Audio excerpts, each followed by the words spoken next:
is going on, everybody? Undead Summoner here, going to drop you guys a real quick guide on Resto Druid PvP in patch 8.1. This is also going to be post the February 13th mana nerfs. So games are moving a lot quicker. Nourish took a 30% mana increase and is no longer viable in my personal opinion. So yeah, let's go over some talent choices, stat priority, and Azerite traits, and the overall feel of Resto Druid currently.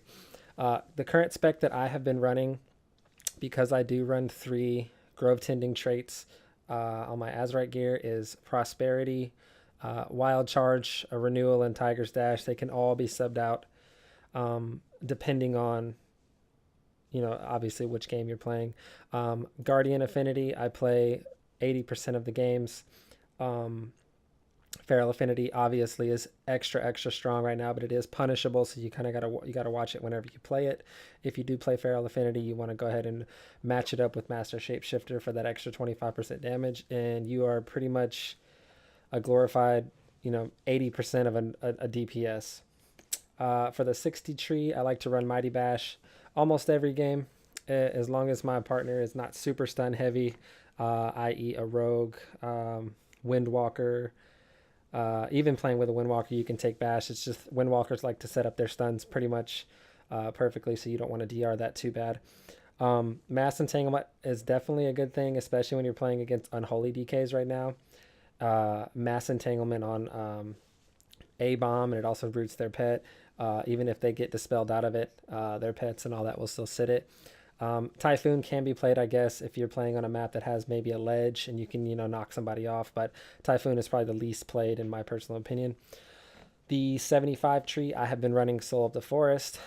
Cultivation is good. I just seem to get so much value out of Soul of the Forest and Prosperity combined, like I said, especially when I'm running those Grove Tending traits.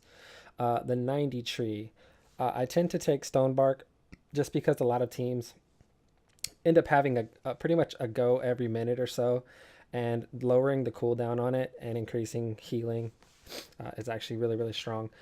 Spring Blossom is actually really good in twos, especially if maybe you're playing with like a Destro Warlock and all he does is sit in one spot and just fucking tank damage, and all you have to do is sit back and PvE heal him the entire game. You get a lot of value out of Spring Blossom, and I can definitely see that working out. For the level 100 talent, I'm going to go ahead and go with Germination. Let's move over to the PvP talents. PvP talents, Gladiator's Medallion, 95% of the games, and maybe Adept in 2v2s where you're fighting, I don't know, Hunter, Ret Paladin, or something that very initial stun, you're going to trinket it anyway.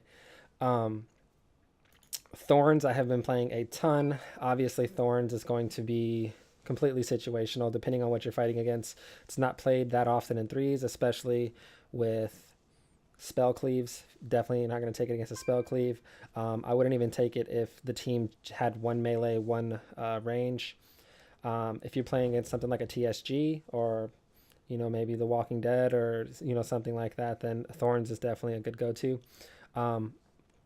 Focused Growth is the one that I usually leave there about 98% of the time.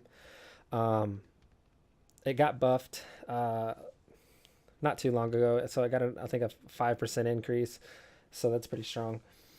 Master Shapeshifter, if you're going to play Feral Affinity. So if you swap Feral Affinity, you definitely want to take Master Shapeshifter.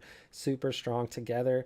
If not, you can definitely take Overgrowth. I think Overgrowth is fantastic for whenever you're coming out of a stun, coming out of a giant CC chain, and you're just trying to catch up really quick. So coming out of a CC chain, bam, Iron Bark Overgrowth, and if it can't top somebody, they must be taking some crazy damage.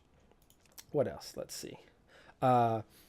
If you don't end up running Thorns, so this would be a build that you would run if you were playing with maybe a Warlock and your team just simply did not need that Cyclone CC, then definitely take it. If you're playing with, let's say, a melee heavy comp like Windwalker Warrior, Windwalker DK, things like that, then you can definitely run Cyclone to help them out with that CC.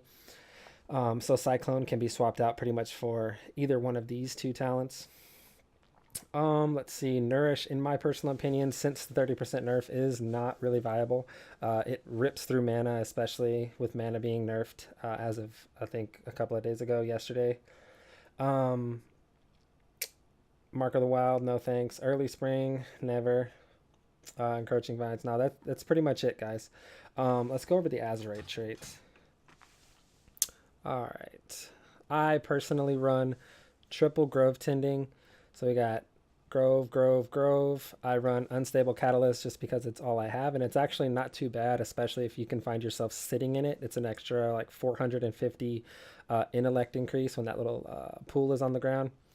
Autumn Leaves, fantastic, especially now that mana is a problem. Having that extended duration on your regrowth is going to be, fantastic to work with.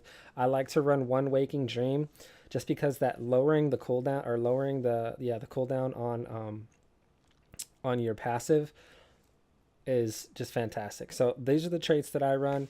If you can find yourself a Maledict Trinket, which I believe is now currently available for the updated conquest cap all the way this very, very last week. If you're playing threes and you can end up with 3 of these bad boys, have one of your teammates use one of them, let it get dispelled, and then both of the other teammates can rock somebody with their 2. Fantastic, fantastic burst. In some cases, simply unhealable. Let's go over stat priority. So me, I stat prioritize mastery, haste, then versatility, and then crit last. Mastery, mastery, mastery. The more of it you can get, the better. Super strong. Haste being a close second, but I would still put mastery ahead of it. And yeah, so currently I am sitting second, I believe, in Resto Druids for 2v2s. I have not done my 3s push yet. I'm kind of waiting for the ladder to build up and everybody to get a little bit more MMR.